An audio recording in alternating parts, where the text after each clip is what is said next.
balita na isinasama mo raw ata sa target shooting sa firing range, yung pamangkin mo?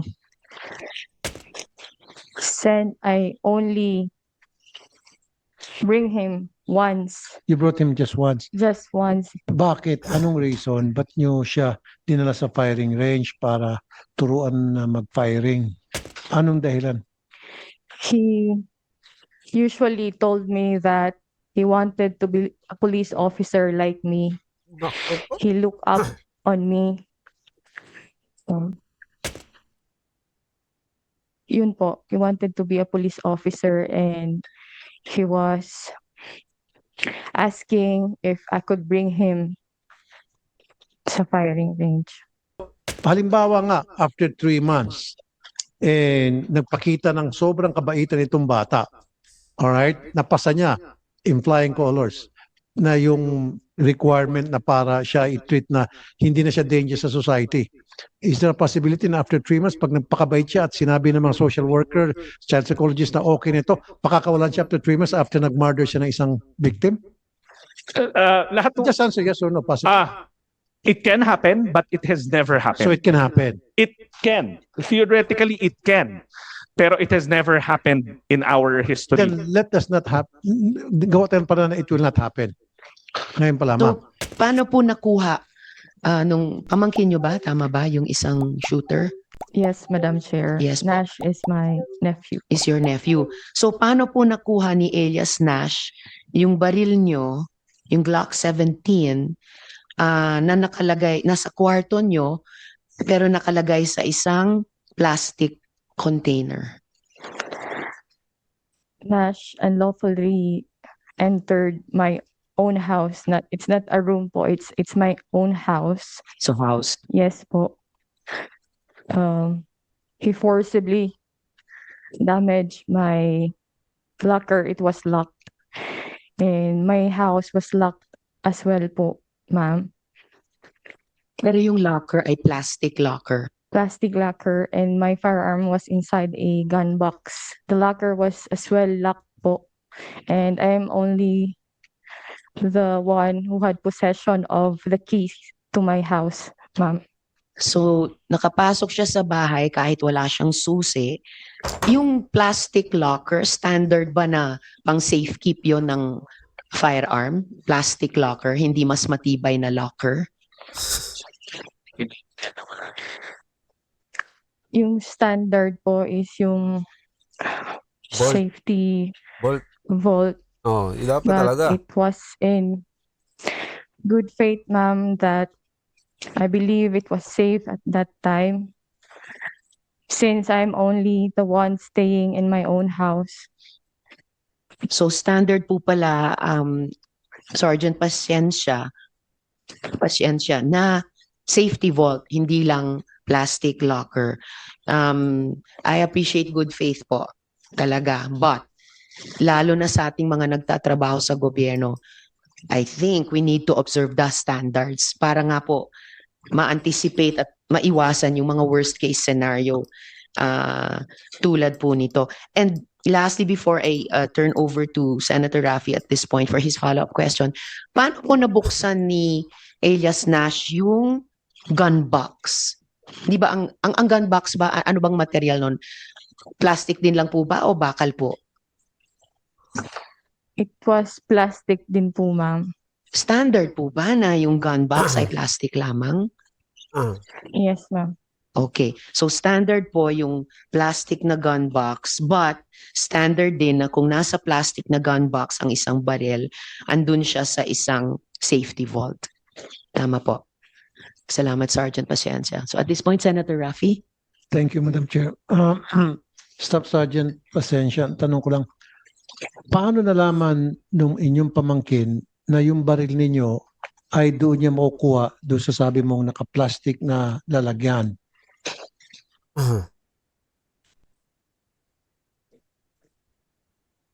Sen Rafi, I have only one locker in my room. And siguro naghanap siya Yun? kung saan ko pwede mataguan. Yun Ba't lang po ang tinatagalog area na may lock po. Okay. Now, balita na isinasama mo raw ata sa target shooting sa firing range, yung pamangkin mo? I only bring him once, You brought him just once. just once. Bakit? Anong reason? Ba't nyo siya dinala sa firing range para turuan na mag-firing? Anong dahilan? He usually told me that he wanted to be a police officer like me. He looked up on me.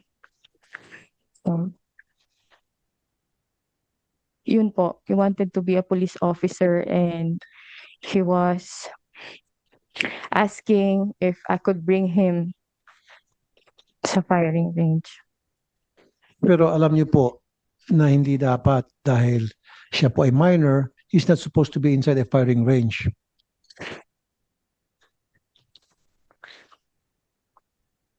Sergeant, pakisagot sa tanong ni Senator Raffy. Um, based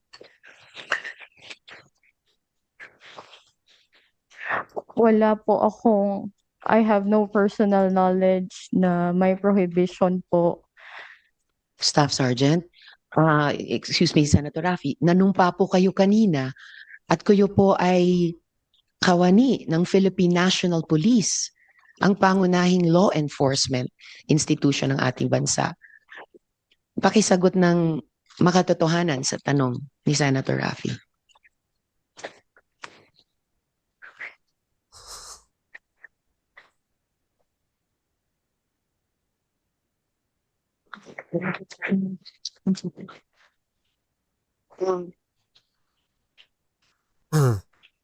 Ano po ulit ang Hindi nyo ba alam na hindi dapat makakapasok sa firing range ang isang menor de edad?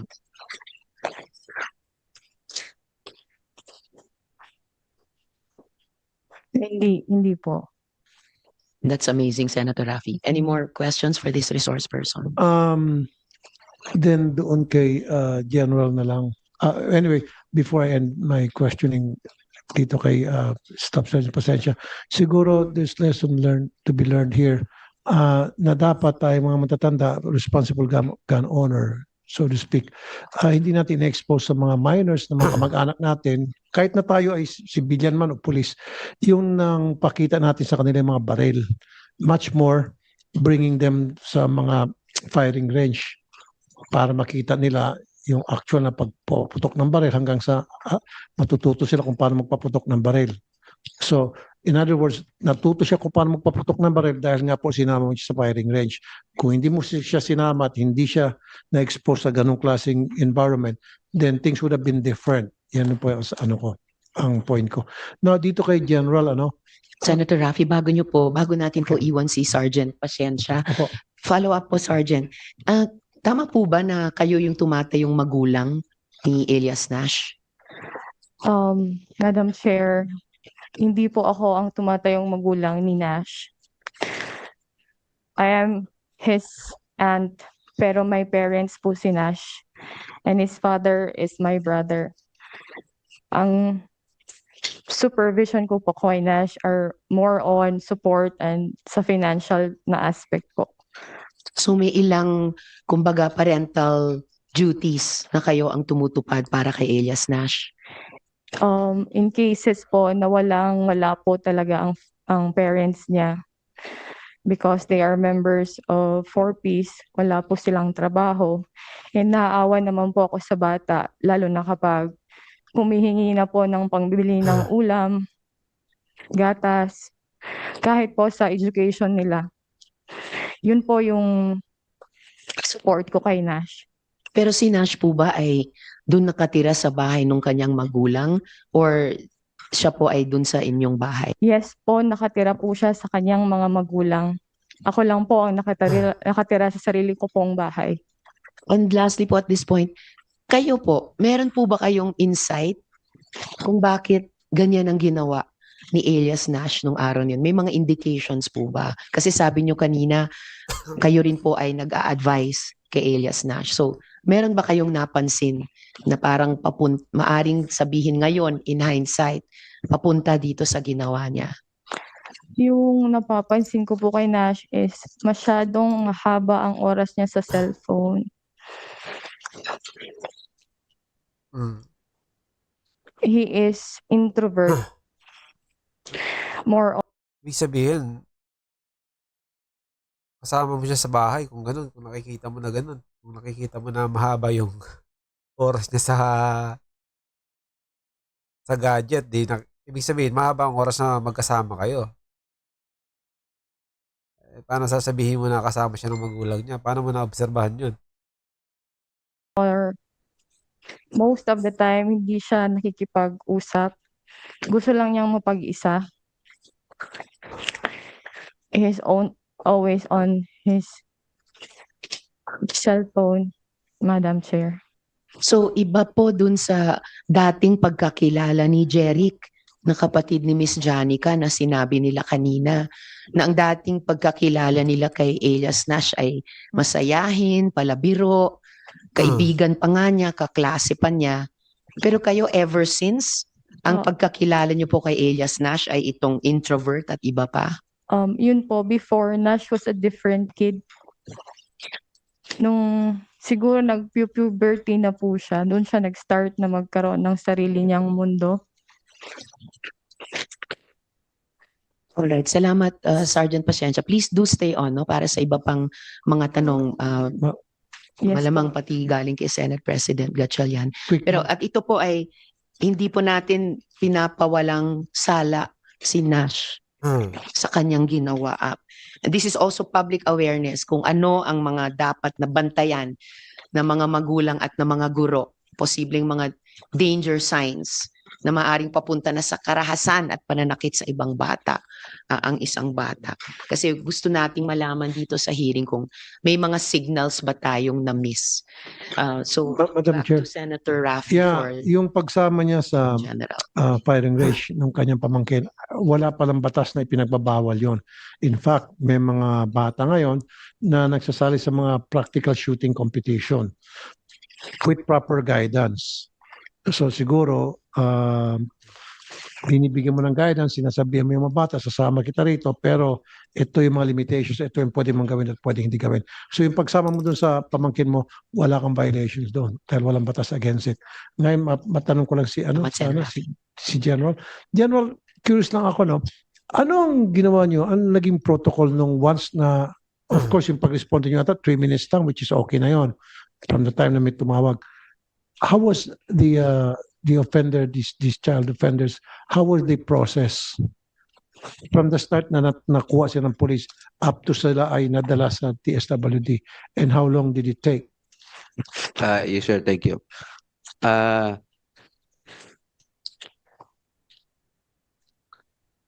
Sa protocol po kasi, sir, dapat nandyan po si DSWD. And while ongoing po yung pag-gather ng testimony ng bata, after 8 hours po, dapat tino-turn over po namin sa DSWD. So yung 8 hours na window, saan yung bata nakapirmi habang hinihintay yung 8 hours na pagdating ng DSWD? Ano, Saan sir? nakahold yung bata?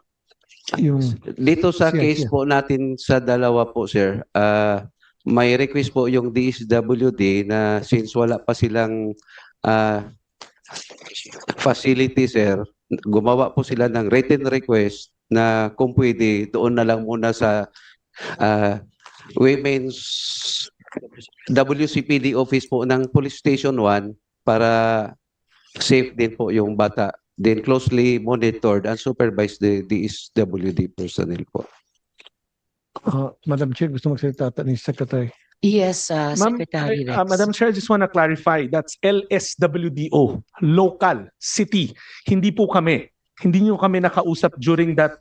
If you look at the JGWA, the handling protocol is the local social welfare. Kasi the moment ho, natapos ho yung intake and all of that, that's the only time that they turn over to DSWD. At kami, for the record, we also have a regional rehabilitation center. Yung nasabi hong wala kaming facility, meron ho, in fact, in the region. I just wanted to put on record na hindi ho kami yung nagsabing wala kaming facility.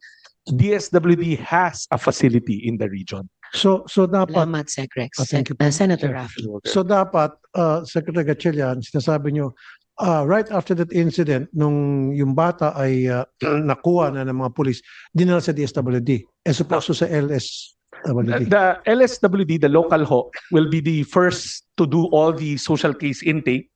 And then dapat normally meron ho silang bahay pag-asa. Since wala ho sila nun, that's why I believe they were asked to be placed in a safe area sa police station. Which we believe nga is bawal ho doon sa batas. But given the circumstances, ganun ho yun nangyari. But the day after, tinurn over na ho sa amin, we have a facility in the region, a regional rehabilitation center for the youth. Humingi na ho sila ng tulong sa amin. So tama ho yung handling. Ang nag-gap na ho doon yung wala hong bahay pag-asa as you pointed out kanina. So ang protocol po talaga, right after that incident na makuha yung crime offender na bata, is ipoprocess ng DSWD. LSWD muna and then DSWD. Opo. Kaya I just wanted to jump in kasi DSWD ng DSWD si Sir, hindi ho DSWD. Even if you look at the JJWA, it's always the local ang hahawak ho muna. Tumulong na lang ho kami dahil nga ho wala hong facility. That's the time we came into the picture. Okay, last na naman, Madam Chair.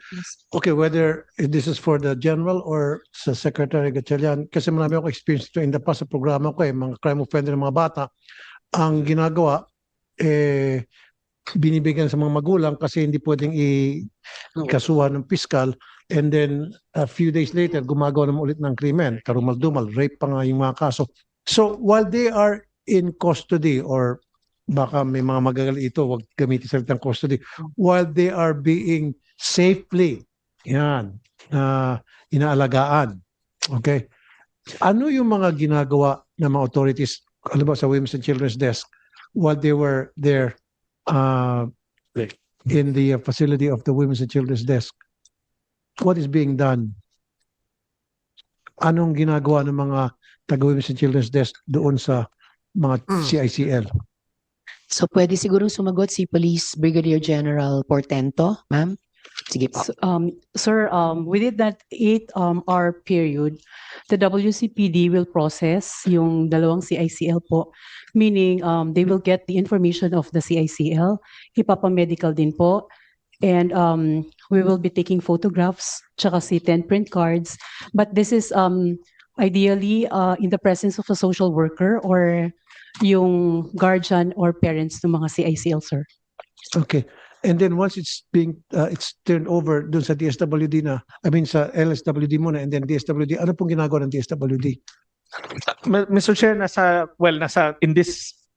in all cases, nasa mga facilities namin yan, and we make sure na meron ho talagang mga social worker na nakatutok ho sa kanila and child psychologists. In broad strokes ho, we do a full assessment of the child and the family. Kasi kailangan ho namin maintindihan what led that child to do yung ginawa niya. Pati na rin yung circumstantial, yung kanina hong binabanggit nyo, yung buong komunidad. Pag-aaralan ho namin, may social worker na assessment and then may child psychologist na assessment. Both on the individual and the community and the family. Which in this case, meron na ho kami. And we wrote a committee, but hindi lang ho namin pwedeng detalyihin because of the confidentiality nung doctor, ng clinical psychologist at nung bata. But we wrote the committee and also manifested na we can give broad stroke ideas kung ano ho nangyari. So habang yung bata po ay pinoprocess sa DSWD, nandiyan ho ba yung mga magulang niya para narinig ng mga magulang niya kung ano yung mga intervention na gagawin ng DSWD para doon sa child offender? So when the intervention plan is created, marami hong characters involved doon. The social worker, the child psychologist, may medical practitioner, pati na rin ho yung DepEd kasama namin, the house parent. Yung buong plano is a holistic plan that looks at the overall well-being ng bata. Alam ho na magulang din ho yun every step of the way. Kasi may mga responsibilidad rin ho sila dyan. Kasi the assessment will show kung nasaan ho yung gaps. Yung plano ho, nakapangkla doon sa nahanap namin sa initial. sa social case intake, pati na rin doon sa child psychologist report. Okay, last na naman po, Madam Chair, if you don't mind. Thank you. Now, curious na ako, dito sa 14 years old, ano ang mangyayari sa kanya ngayon? Kasi may mga balita na after a month, siya ay pakakawalan din at yung kustodiya ibibigay sa kanyang mga magulang. At ano mangyayari sa 15 years old naman? Okay. Yung sa 15 years old po, nandun ho siya sa facility namin. Until The sentencing, and we will have to wait for that. But in our Si own, Secretary, kinasuhan na yung 15-year-old. may complaint na ho siya and nasa preliminary investigation na ho. so na sa he PI. was nakasuhan siya as an adult. Yes, kasi po sa assessment ng social workers ng local, may discernment po. Okay. So, nag-file na ng complaint, and from our own experience, normally naman ho, sumasabay, meaning the preliminary investigator and hopefully the judge will uphold na meron discernment. Okay. So kapag siya ay na-convict dahil he's being treated as an adult, so siya ay pag nakulong mapupunta sa Muntinlupa. Hindi ho. Normally, may suspended sentence. Meaning, Hindi ho muna siya ilalagay sa kulungan ng pang-adult, kung hindi ilalagay siya sa Regional Rehabilitation Center po namin. sa Bahay Pag-asa. No, it's another facility called Regional Rehabilitation Center for the Youth. For how long? For as long as the intervention plan is ongoing. Tapos, Now, regularly, meron hong repertorial ho yan sa korte wherein the court will have to say, okay, nag-rehabilitate or hindi. We've had cases, may similar case where sinabi ng korte, hindi. Kasi sinabi ng social worker, hindi ho nagbago, walang remorse. Then, pagdating niya ng 18, linipat na ho sila sa adult na kulungan. Good. Pero what if after a few months, sabihin ng social worker, at tao lang naman yung social worker natin minsan, pwedeng dayain or pwedeng, kung smart yung child offender, nagbabait-baitan, so pwedeng siya pakawalan after 3 months kung nakita siyang reform after na makapag-murder siya ng yun eh. victim niya. Senator, Madam Chair, wag naman ho sana masamay ng mabuti natin, Senador. Yung mga social worker natin talaga, they go through, ito ho yung pinag-aralan talaga nila. Sa case management ho natin, napaka-higpit. And then, hindi lang naman ho yung social worker ang naggumagawa ng report. The child psychologist comes into play, meron ho siyang report. And yung court pa rin ultimo, yung judge pa rin ultimo ang magdidesisyon kung Upon the advice of the social worker lahat ho na to- nagagawa ng assessment. Kasi the judge is not an expert doon sa behavioral science ng Correct. isang bata. Tama. social worker, child psychologist, doctor, correct? A medical practitioner. Correct. Lahat, it's a multidisciplinary team. Lahat po yan i-enter namin sa records ng Okay, korte. sige, dalawang tanong na. So, halimbawa nga, after 3 months, nagpakita ng sobrang kabaitan itong bata. Alright? Napasa niya in flying colors na yung requirement na para siya i-treat na hindi na siya dangerous sa society. Is there a possibility na after 3 months, pag nagpakabait siya at sinabi ng mga social worker, child psychologist na okay nito, pakakawalan siya after 3 months after nag-murder siya ng isang victim? Lahat po, Just answer yes or no. Possible. it can happen, but it has never happened. So it can happen. It can. Theoretically, it can. Pero it has never happened in our history. Then let us not happen. Gawa tayo para na it will not happen. Ngayon pa lamang. Gulo. So meron tayong mga measures na dapat it will not happen. Meron, Make it happen. Madam Chair, ito ho yung medyo sticky part. Kaya nga, ayaw namin, we wrote the committee kasi ho, Yes. I'm already about to go into the details and mava-violate ko na ho yung JJWA. Kasi nga ho, I cannot disclose too much already on Okay. the details. Alright, I But understand. rest assured, now we are handling this case seriously. Alright. In fact, We're counting on that. we have assigned a special house parent just for the two. Hindi nila house parent yung iba. Yung child psychologist ho nila, nagdala rin ho kami ng galing pa sa labas. Anong qualification itong house parent? The house parent ho are behavioral science graduates and they are trained to handle children. Pero ang crucial ho doon, Madam Chair, dito nagdala rin ho kami ng child psychologist para masigurado ho na yung assessment ay tama. para yung intervention plan ho namin ay angkop doon sa kanilang ginawa. Okay, makasingit, Madam Chair. How about ito humble opinion ko lamang. Bukod dun sa House Parent, isama nyo ang isang ex-convict na nag-reform na and then who is a productive member of the society, mas meron siyang credibility because of his experience na siya yung magbibigay ng advice doon sa CICL. Secretary. Mas panipaniwala. Is that something na Secretary, by way of your answering Senator Rafi's question, and please note na intindihan po ng chair ng komite, there are certain things na tinatapos nyo pang investigahan. You may not be able to tell us everything right now, pero the committee will follow this matter na tinatrabaho ng department with great interest. And kapag pwede nyo na kaming i-brief about it, we will also share it dun sa Senate Committee on Justice na didinig dito sa mga importanteng isyong ito. So, Chair, Secretary, two things. before we move. Nothing stops us from putting in different aspects sa loob ng kanyang intervention plan at rehabilitation plan. Napakagandang mungkahi ho yun na makita niya ang perspektibo ng isang dating nagkasala at maaring makatulong sa kanyang pagbabago at sa kanyang rehabilitasyon. Point well taken, and we will make sure ho na masabi ho natin yan sa mga social worker at pati sa mga child psychologists. I'm sure it's part of the reformation. So I agree po. Wala naman hong steadfast rule na bawal to, pwede si ganito, as long as best interest of the child ang pinag-uusapan. Kung yun po ay makakatulong, I understand where the good senator is coming from. okay, isa na lang. Now, ano mangyayari po doon sa 14 years old? As far as you can tell us, Secretary. So yung 14-year-old ho, na dadaan na ho siya sa intense ho na intervention rin ho. Nasa amin na ho siya. At gusto ko linawin na hindi ho siya nasa komunidad kasi may misconception na dahil walang criminal liability nung nagpunta ako doon, tinatanong ko lagi, ano ba yan, nakawala lang? Hindi ho, nakadetain. And I will use the word detain. He's now detained in a youth facility. So how long is he gonna stay there? For as long as it takes po, for as long as it takes na ma-rehabilitate siya at makitaan namin siya ng positibong pagbabago. Pero at this point in time, it's too early to say, pero for as long as it takes. Anong klase mga programa halimbawa na he has to undergo? First of all, That the rehabilitation that you're talking about. okay. First of all, Please make it concise, Secretary Rex, so that we can continue with the other questions as well. So ano pong interventions dun sa 14-year-old na shooter?